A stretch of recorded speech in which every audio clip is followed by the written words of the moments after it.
Do it again next year. I know you had the situation with your shoes in the game. I mean, how much did that set you back at all in the flow of the game and the way things went? No, it's never nothing like that. I mean, it really sucks to have my shoes, go the way they did, but you just gotta expect the unexpected. Things happen. My managers, rushed to give me my other pair of shoes. They were running their butts off, and I appreciate their effort of trying to get my other shoes back. And UConn just played a great game. We just never get close enough. Appreciate it. Thank you. What specifically did UConn do defensively to slow you guys down? It was more of just us. I mean, I'm always going to credit to them. They played great, but it was just us. We should have been better. Obviously, we didn't have the games that we usually have, especially on the offensive end. They were doing really well on their offensive end, running their stuff, and they were able to kill us on the rebound side. Was there a certain element in the first half where you could kind of tell that, like, we're not running this the way we should, or running our offense the way we should with the same flow?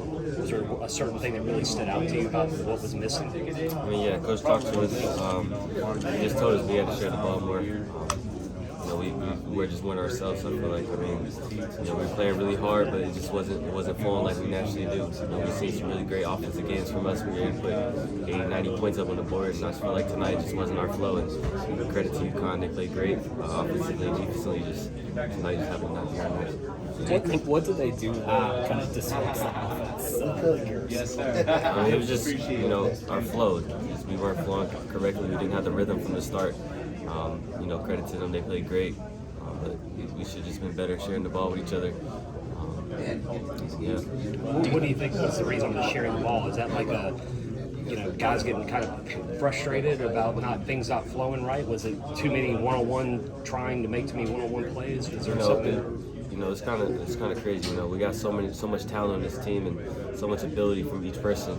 Sometimes you think you got an advantage on a matchup and you try to do things, and sometimes it just doesn't work for you, in that way. It's never somebody trying to be selfish, but sometimes you just can't get the shot that you thought you could get. Some should have shared the ball a little bit more, got a couple more touches, and that what makes us dangerous when we're moving the ball, then we attack. We just didn't move the ball at first, didn't attack. We just kind of tried to attack off first. How soon did you know there was an issue, like in the game? Was it really early that you're like, this doesn't feel normal? You can see it. Our coaches were trying to tell us. We made the adjustment at halftime, but they just grew the lead too much, and we were able to cut it back down and start eating into it. But we just weren't able to get the stops on the defense. And it's never about the offense; it's always about the defense. Was this a case of you guys not just getting the shots that you guys usually get, or were the shots just not going down? We got some great shots. Wooga Poplar, great shooter.